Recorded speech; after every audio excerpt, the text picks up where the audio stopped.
በወንጌል አማኙ ላይ የሚሰነዘሩ ጸያፍ ቃላትና በኢፌዴሪ ጠቅላይ ሚኒስትር ዶክተር አብይ አህመድ ላይ በተነሱ ትችቶች ላይ የተሰጠ የማያዳግም ምላሽ። ከቀደምት ጊዜ ጀምሮ በወንጌል አማኞች ላይ ወይንም በፕሮቴስታንት እምነት ተከታዮች ላይ የሚነሱ ውሉንና ደርዙን ያለዩ በገዛ ሀገራችን እንደ ሁለተኛ ዜጋ የተቆጠርንባቸው ጊዜያቶች ከትላንት አሁን እስካለንበት ዘልቆ መምጣቱ የአደባባይ ሚስጥር ነው። ይህ ጉዳይ ዛሬም ከአማኙ አልፎ በጠቅላይ ሚኒስትርና በካውንስሉ ላይ ጣልቃ መግባታቸውም ተሰምቷል።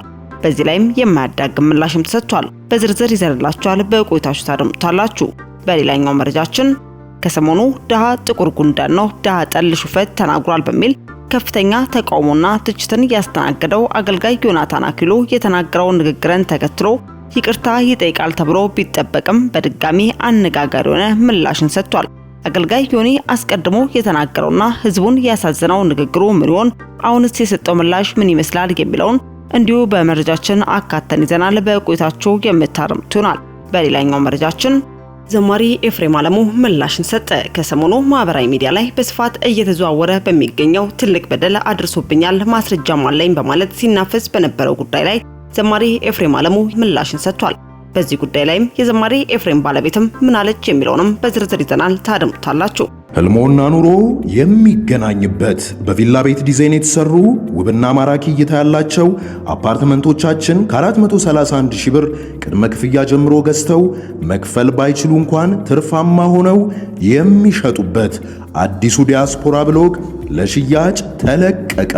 እንኳን ደስ አላችሁ። በ8% ቅድመ ክፍያ እየኖሩበት የሚከፍሉት 60% የባንክ አማራጭ ተመቻችቷል።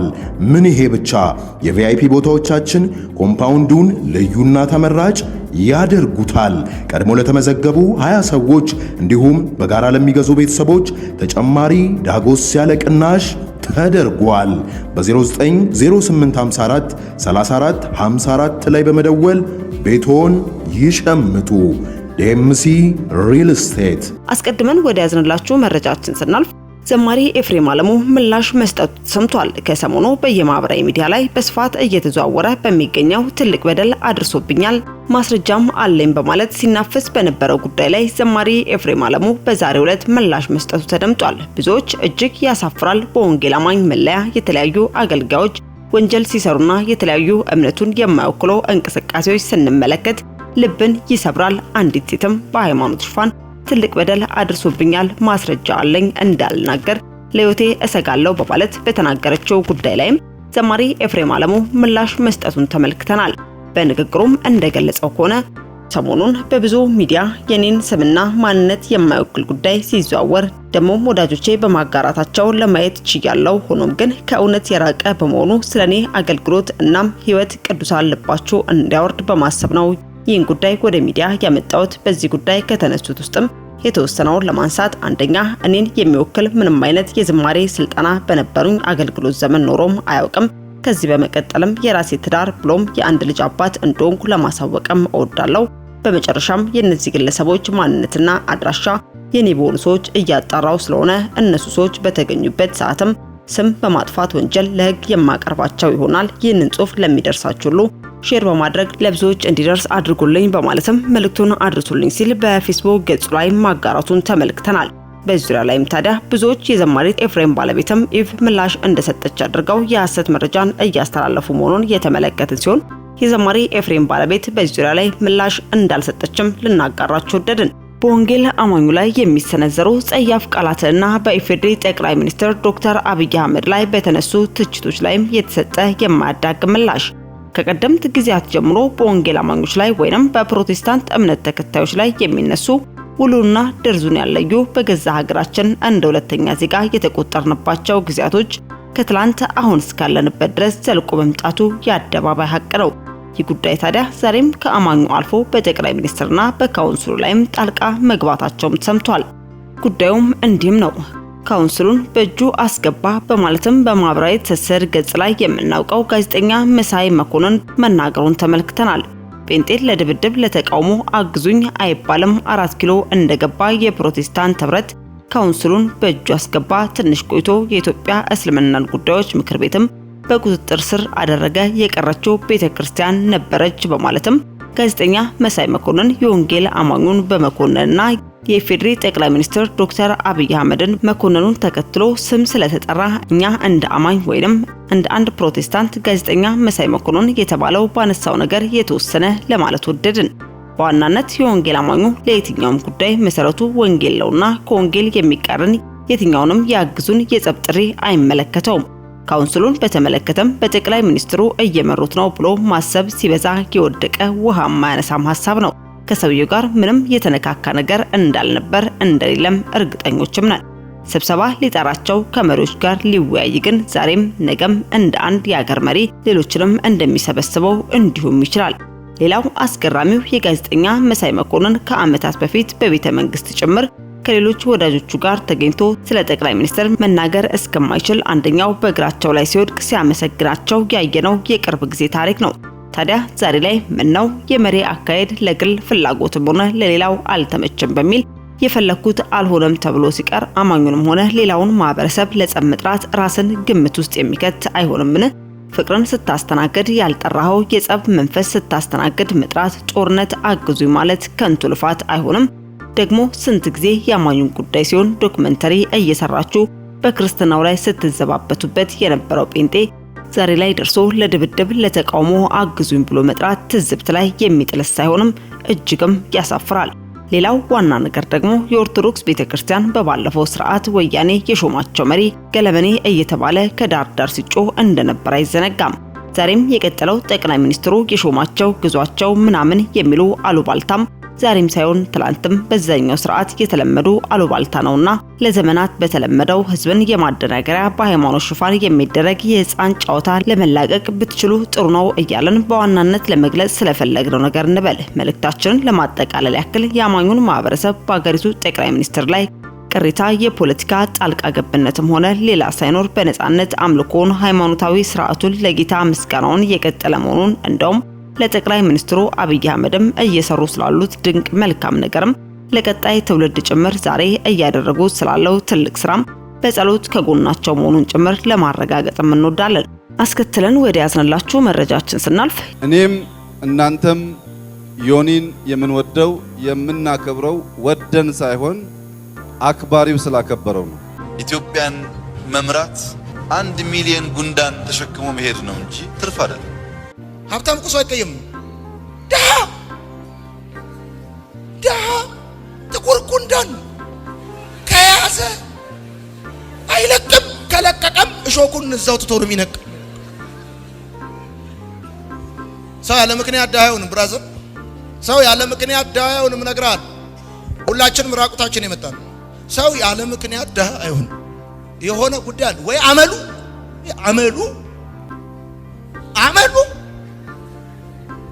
ወይ አመሉ ነው ደሃ ያደረገው። ከዛ ሲቀጥል ስንፍና።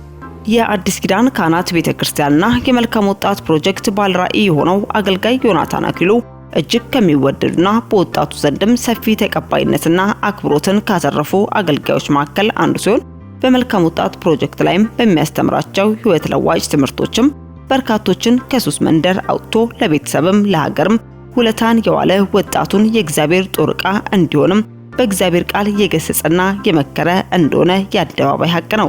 ሆኖም ግን አገልጋይ ዮናታን አክሊሉን ተከትሎ ህዝበ ክርስቲያኑን እንዲሁም በሚዲያ ላይ ባሉ ተከታዮችም ጭምር ከፍተኛ ቁጣን የጫረ ንግግር በመድረክ አገልግሎት ላይ መናገሩን ተመልክተናል።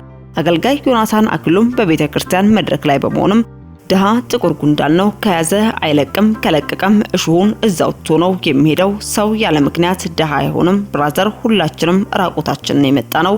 ሰው ያለ ምክንያት ደሃ አይሆንም። ወይ አመሉ ነው ደሃ ያደረገው ወይ ደግሞ ስንፍናው ነው።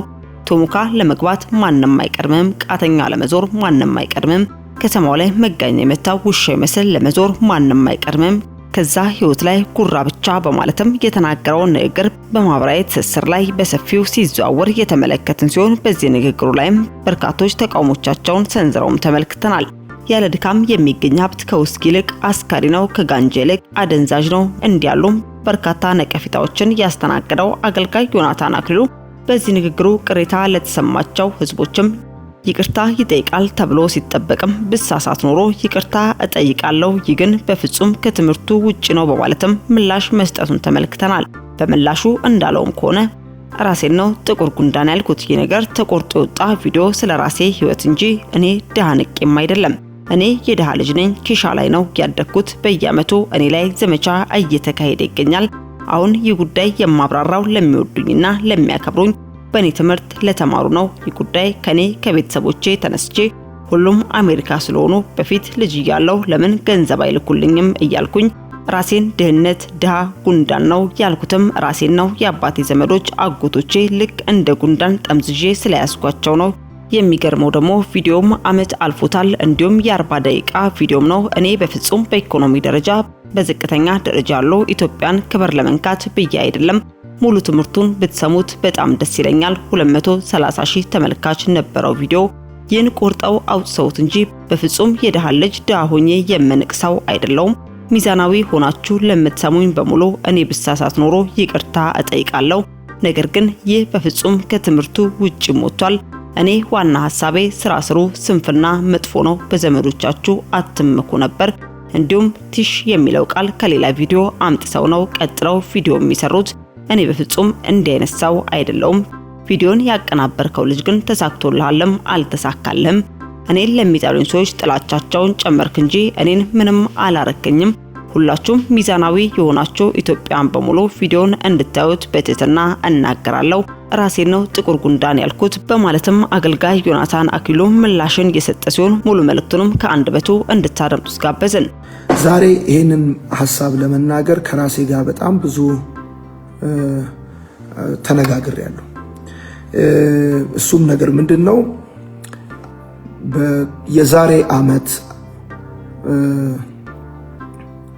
የዛሬ ዓመት በማርሲል ቲቪ ዩቲዩብ ላይ የተላለፈ አንድ ትምህርት የስንፍና አደጋዎች የሚል ትምህርት ተላልፏል። ትምህርቱ የዛሬ አይደለም። ከዚህ በፊት በተለያዩ ጊዜያቶች በተደጋጋሚ ጊዜ አስተምሬዋለሁ ትምህርቱን። ሆኖም ግን ከአውዱ ውጪ ስለተተረጎመ ሊነገር ከተፈለገው ሊተላለፍ ከተፈለገው ሐሳብ ውጪ ስለተነገረ እዚህ ውስጥ ደግሞ ከመደበኛው በተለየ መልኩ አንዳንድ ሰዎች ለፖለቲካ ጥቅማቸው፣ ሌሎች ሰዎች ለሃይማኖት ጥቅማቸው ለተለያየ አላስፈላጊ በሆነ መልኩ በጣም ተለጥጦ ከአውዱ ውጪ ስለተተረጎመ እኔ ጋር እንግዲህ ዩቲዩብ ላይ አለላችሁ ትምህርቱ አልወረደም፣ ገብታችሁ ማየት ትችላላችሁ። እና ትምህርቱ የተነገረበትን በተለይ 3 መሰረታዊ ሐሳቦች አሁን በማህበራዊ ሚዲያ የሚመላለሱትን ሐሳቦች በተመለከተ ለመናገር እሞክራለሁ። እንግዲህ አንድ መልእክት ዋጋ የሚኖረው በመልእክቱ አውድ ውስጥ ነው። በመልእክቱ አውድ ውስጥ ነው ሲባል ይሄን መልእክት በማስተምርበት ጊዜ ሰው በሌለበት አይደለም፣ ሰው ባለበት ነው፣ ሚዲያ ባለበት ነው። ስለዚህ በዛ አውድ ነው አንድ ነገር የሚፈታው። ለምሳሌ እግዚአብሔር አለቴ ነው ማለት እግዚአብሔር ድንጋይ ነው ማለት አይደለም። እግዚአብሔር በትሬ ነው ማለት እግዚአብሔር ምርኩዜ ነው ማለት ነው እንጂ እግዚአብሔር ዱላ ነው ማለት አይደለም። አንድ ቃሉ በገባበት አውድ ልክ ነው፣ በዛ ልክ ነው ሊብራራ ሊተረጎም የሚችለው። በነገራችን ላይ በሶስቱም አሁን ጥያቄ ሆነው በተነሱት ላይ ለተለየ ዓላማ ስለተቆረጠ እንጂ እኔ የተናገርኩት በሶስቱም ጉዳይ ላይ ስለራሴ ነው የተናገርኩት። ለምሳሌ ከአንደኛው ሐሳብ ልጀምር። አንደኛው ሐሳብ በምን እንዲሆንልህ ትፈልጋለህ? መሞት ትፈልጋለሁ ብለህ የምትል በምን እንዲሆንልህ ትፈልጋለህ የሚል አንድ ሐሳብ ተናገርኩ። ይህን ሐሳብ ስናገር የተናገርኩት እንግዲህ ዩቲዩብ ውስጥ ገብታችሁ ሄዳችሁ እንድትሰሙ በጌታ ፍቅር ጠይቃችኋለሁ። እናቴን እሞታለሁ ራሴን አጠፋለሁ እያልኩ አስቸገርኳት። ራሴን አጠፋለሁ ብዬ ደግሞ ማስቸግረው እንደውም ይሄ መልእክቱ ራስን አጥፋ አይደለም። ብዙ ወጣቶች እኔ ጋር ይመጣሉ፣ ቤተሰቦቻቸውን ያስቸግራሉ። መኪና ይገዛልኝ፣ ባጃጅ ይገዛልኝ፣ ውጭ ሀገር መሄድ ፈልጋለሁ፣ የተለያየ ጥያቄ ይጠይቃሉ እና ይሄ ካልተደረገልኝ ራሴን አጠፋለሁ ይላሉ።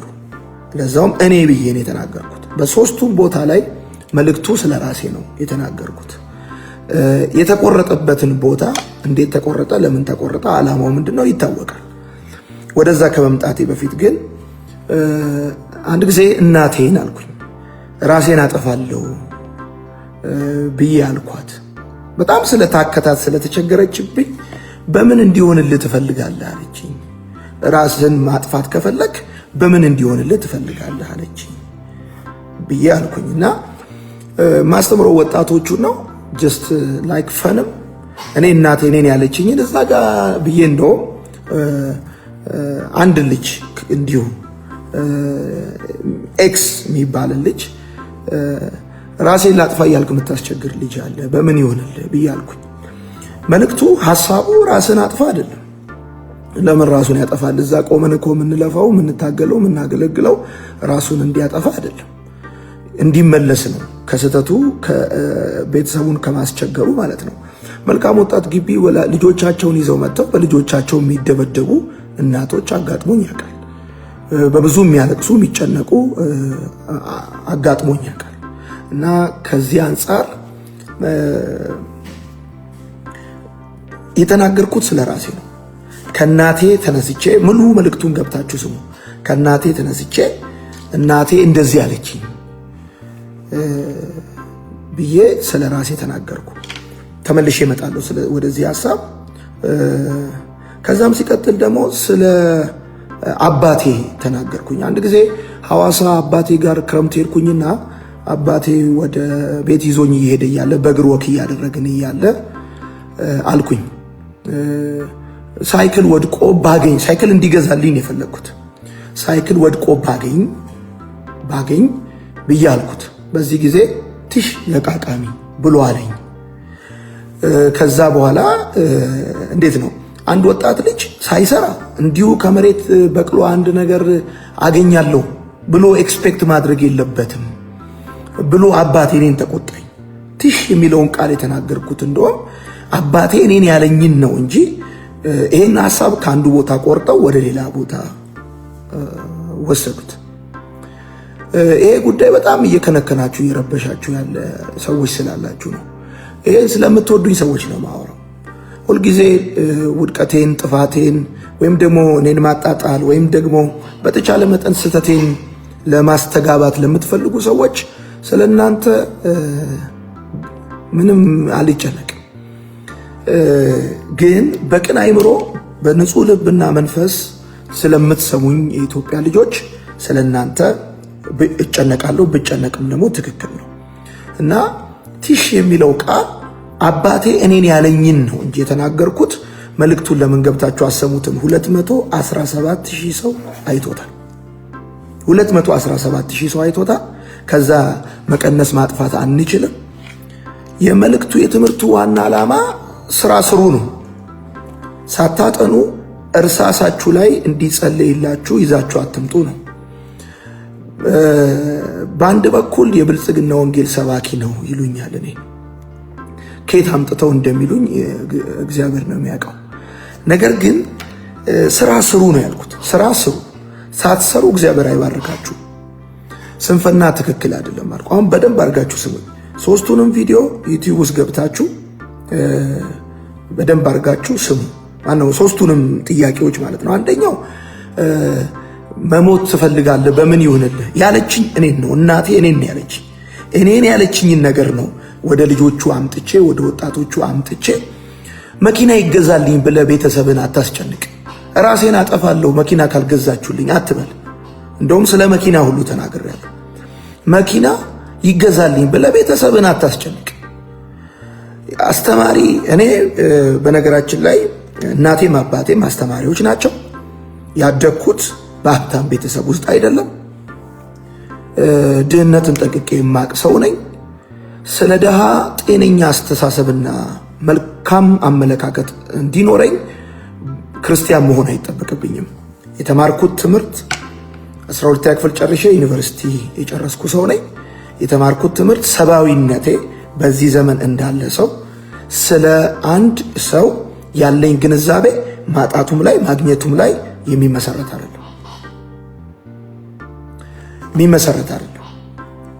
ስለ አንድ ሰው የሚያለኝ ግንዛቤ ባለው ገንዘብም ባለው ማጣትም ላይ አይመሰረትም። ለምሳሌ ከዚህ በፊት ስለ ሀብታሞች ተናግሬ ያውቃለሁ እና በዚህ ደረጃ ልክ አይደለም ነገሩ የጮኸው። ግን ቲሽ የሚለው በፍጹም ኢኮኖሚካሊ ገንዘብ የሌላቸውን ሰዎች ለመናገር አይደለም። አባቴ ነው እኔን ያለኝ። አባቴ ቲሽ ለቃቃሚ አለኝ።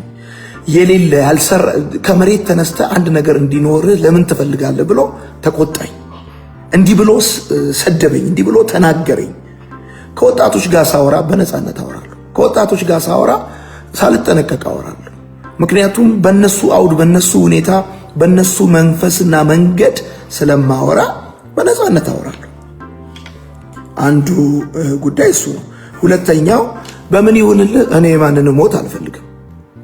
በነገራችን ላይ አንዳንድ ሰዎች አሁን ድሃ ተነካ ብለው ከሚጮሁት ሰዎች በተሻለ በምችለው አቅም ካለኝ አቅም ላይ ብዙ ሰዎችን ለመርዳት ልቤንም ትከሻዬንም እንደገናም ደግሞ ያለኝንም ነገር ከማካፈል ወደኋላ ብዬ አላቅም። እስቲ ሙሉ መልእክቱን ገብታችሁ ስሙ። ከዛ የድሃው ጉዳይ ተነሳ። ድሃ ጥቁር ጉንዳን ነው ብለሃልክ። በነገራችን ላይ እሱ ነገርም የተናገርኩት ስለ ራሴ ነው። ጥቁር ጉንዳን ብዬ የተናገርኩትም ስለ ራሴ ነው። እንዴት? የአባቴ ዘመዶች በአብዛኛው አሜሪካ ናቸው የሚኖሩት የሚል ነገር ይነገረኛል። እኔ ከእናቴ ጋር ስላደግኩ እንዲሁ ከመሬት ተነስቼ አባቴን ዘመዶች በአካል አላቃቸው አሜሪካ ስለሚኖሩ ብቻ ለምን ብር አይልኩልኝም ብዬ ጠምጄ ያስኳቸው፣ ነክሼ ያስኳቸው። ስለ ራሴ ነው ያወራሁት፣ ስለ ሌላ ሰው አይደለም ያወራሁት። በነገራችን ላይ አሁን እዚህ ጋር መጥቼ ማወራው በየዓመቱ ወቅት እየጠበቁ እኔን ለማጣጣልና አገልግሎቴን ለማስቆም ጥረት ለሚያደርጉ ሰዎች ለጥያቄያቸው መልስ ሰጥቼ አረካቸዋለሁ ብዬ አይደለም ማወራው። ለእናንተ ጥያቄ መልስ ሰጥቼ እናንተን ለማርካት ወደ ትላንትም ዛሬም ወደፊትም ምንም ሐሳብ የለኝም። እኔ አሁንም ማወራው በቅን መንፈስና በቅን ልብ እኔን ለሚሰሙ አገልግሎቴን ለሚወዱ ከኔ ለተማሩ ይሄንን እኮ ብዙ ሺህ ሰዎች ፊት ለፊት መልካም ወጣት ላይ ቸርች ላይ ማስተምራለሁ። እኔ ዮናታን አክሊሉ ድሃ እንደማልንቅ ድሃ እንደማልጠላ ከንግግሬ በላይ ኑሮዬና አገልግሎቴ የመጣሁበት መንገድ ይመሰክራል። እና ከዚህ አንጻር አጎቶቼን ገና ለገና ገንዘብ አላኩልኝም በሚል ዘመዶቼን በሚል ጠምጄ ያስኳቸው፣ ነክሼ ያስኳቸው። ምክንያቱም ከዛ በፊት ለፊት ያለውን ነገር እኔ እንግዲህ ይሄን ነገር ሐሳቡን ለማብራራት ብዬ ቃላት ጨምሬ ያልናገረው፣ ግን በደንብ ስሙት። ድሃ ጥቁር ጉንዳን ነው የሚለውን ሐሳብ የተናገርኩት እኔ ቤተሰቦቼን ጠምጄ ያስኩበትን፣ የገዛ ዘመዶቼን ጠምጄ ያስኩበትን አጠማመድ ለመናገር ነው እንጂ ማንንም ለመናገር አይደለም። ስለ ራሴ ነው የተናገርኩት። እንዴት ባለ ሁኔታ ቤተሰቦቼን ገና ለገና አልረዱኝም፣ ከአሜሪካ ስለሚኖሩ በስመ አሜሪካ ገንዘብ አላኩልኝም ብዬ ጠምጄ ያስኳቸው። ልክ ጥቁር ጉንዳን ነክሶ እንደሚይዝ ልክ እንደዛ ነክሼ ያስኳቸው። ምንም ባላረኩት። ለምንድን ነው እነሱ ለኔ የሚልኩልኝ? ለምንድን ነው እነሱ የምጠምዳቸው? የአባቴ ወንድሞች ቤተሰቦች ብቻ ስለሆኑ በአካል እኮ አላቃቸውም። ከሚነገረኝ ነገር ተነስቼ ቅድም እንዳልኳችሁ እግዚአብሔር አለቴ ነው ማለት እግዚአብሔር ድንጋይ ነው ማለት አይደለም። እግዚአብሔር የመኖሬ ህልውና ነው፣ ህልውናዬ ነው ማለት ነው አይደል? እግዚአብሔር እረኛዬ ነው ማለት ምን ማለት ነው? እግዚአብሔር እረኛዬ ነው ማለት እግዚአብሔር ጠባቂዬ ነው ማለት ነው። በቃል ለቃል ቃል እንደ አውዱ ነው መፈታት ያለበት። ቃል በተነገረበት ሐሳብ ነው መተርጎም ያለበት እና ሶስቱም ስለራሴ ስለኔና እናቴና አባቴ እኔ ደግሞ ስለ አጎቶቼ የተናገርኩት ምሳሌ ነው እንጂ የቆረጠው ልጅ የቆረጠውበትን ቦታ ለምን እንደቆረጠው የሱ ቲክቶክ የሱ ሐሳብ ቫይራል እንዲሆንለት ስለሚፈልግ እና ብዙ ሰዎች ማከብራቸው ትልልቅ ሰዎች ሁሉ እንኳን ሳይቀሩ ይሄን ሐሳብ how on earth አሁን በተባለበት አውድ እኔ አይደለሁም አንድ ቤተሰብ ያለው ከዳ ቤተሰብ ተወልዶ ያደገ በትክክል ወዳጆቼ እኔ የሀብታም ልጅ አይደለሁም ኬሻ ላይ ተኝቼ ያደግኩ ልጅ ነኝ ኬሻ ላይ ተኝቼ ያደግኩ ልጅ ነኝ መሬት ላይ ተነጥፎልኝ ያደግኩ ልጅ ነኝ ያደግኩ ልጅ ነኝ እና ማን በነገራችን ላይ ሰው ደግሞ ኢንተርምስ ኦፍ ገንዘብ ኢንተርምስ ኦፍ ቁሳቁስ ሊለካ እንደማይችል በትክክል አውቃለሁ። በመልእክቱ ውስጥ ዋናው ሐሳብ ምን ነበረ? በመልእክቱ ውስጥ ዋናው ሐሳብ ሰው ደሃ ሊሆን የሚችልባቸው ምክንያቶች አሉ። አንዱ ስንፍናው ነው። ሁለተኛው መጥፎ ባህሪው ነው። ይሄን ነው ስናገር የነበረው እና ሶስት መሰረታዊ ጥያቄዎችን የተነሱት አንደኛው ደሃ ጥቁር ጉንዳን ነው አልክ። እኔ ሌላ ሰው አልተናገርኩም፣ ራሴን ነው ያልኩት። አይ ነው አውቃለሁ፣ ማብራራት አይጠበቅብህም። ወዳጆቼ እንግዲህ መልስ ላለመስጠት በጣም ከራሴ ጋር ታግያለሁ። ነገር ግን እንደው ከምጠብቀው ሁሉ በላይ አንዳንድ ማከብራቸው ሰዎች ሁሉ ነገሩን ከአውድ ውጪ ተርጉመው ሌላ ቦታ ወሰዱት። በነገራችን ላይ ካልኩ ብያለሁ ብዬ ኃላፊነቱን የምወስድ ሰው ነኝ። ያመንኩበትን ነገር ተናግሬ ኃላፊነቱን የምወስድ ሰው ነኝ። ይሄ ግን ከአውድ ውጪ ነው የተተረጎመው። በሶስቱም ቦታዎች ላይ የተናገርኩት ስለ ራሴ ነው። ሁለቱ ቦታዎች እናቴ እኔን ያለችኝ፣ አባቴ እኔን ያለኝ። አንደኛው ደግሞ እኔ ስለ አጎቶቼ፣ ስለ ቤተሰቦቼ፣ ስለ አባቴ ቤተሰቦች የነበረኝ ምልከታ ነው እና ከዚህ አንፃር ነገሩን እንድትወስዱ ትፈልጋለሁ። አሁን ከተናገርኩት የተለየ የተጨመረ ሐሳብ የተናገርኩ ከመሰላችሁ ግቡና ሙሉ ትምህርቱን ዩቲዩብ ውስጥ ግቡና ተመልከቱት። ስለዚህ ለማጠቃለል ማለት ነው እግዚአብሔር ይባርካችሁ። በተቻለ መጠን ዮናታን የተናገረው በዚህ አውድ ነው ብላችሁ ስትናገሩ የነበራችሁ እግዚአብሔር ይባርካችሁ። ህልሞና ኑሮ የሚገናኝበት በቪላ ቤት ዲዛይን የተሰሩ ውብና ማራኪ እይታ ያላቸው አፓርትመንቶቻችን ከ431 ሺህ ብር ቅድመ ክፍያ ጀምሮ ገዝተው መክፈል ባይችሉ እንኳን ትርፋማ ሆነው የሚሸጡበት አዲሱ ዲያስፖራ ብሎግ ለሽያጭ ተለቀቀ። እንኳን ደስ አላችሁ። በ8% ቅድመ ክፍያ እየኖሩበት የሚከፍሉት 60% የባንክ አማራጭ ተመቻችቷል። ምን ይሄ ብቻ! የቪአይፒ ቦታዎቻችን ኮምፓውንዱን ልዩና ተመራጭ ያደርጉታል። ቀድሞ ለተመዘገቡ 20 ሰዎች እንዲሁም በጋራ ለሚገዙ ቤተሰቦች ተጨማሪ ዳጎስ ያለ ቅናሽ ተደርጓል። በ090854 3454 ላይ በመደወል ቤቶን ይሸምቱ። ዴምሲ ሪል ስቴት። ውድ የሻሎም ቲዩብ አድማጭና ተመልካቾቻችን ለሰዓቱ የያዝንላችሁ መረጃ ያደመጣችሁትን ይመስል ነበር። በሌላ አዳዲስ መረጃዎች እስከምንገናኝ መልካም ቆይታ